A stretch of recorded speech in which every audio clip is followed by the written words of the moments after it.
how to unrestrict someone on Messenger. Hey everyone, welcome back to the channel. In today's video, I'll show you how to unrestrict someone on Messenger. So now, without further ado, let's get started.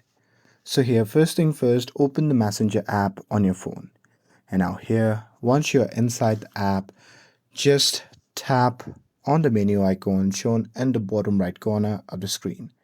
And now here, once you are in the menu section, just tap on settings. And now here, once you're inside the settings, what you can do is simply scroll down and tap on the option labeled as privacy and safety.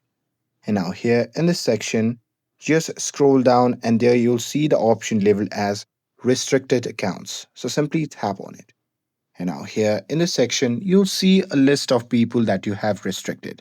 So there you can just tap on the profile that you want to unrestrict, and there you can just tap on unrestrict button.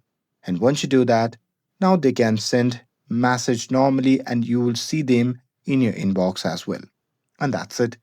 That's how you can unrestrict someone on Messenger. With this, if you found this video helpful, then don't forget to like, share, and subscribe to get updated for more videos. Thanks for watching, and I'll see you in the next video.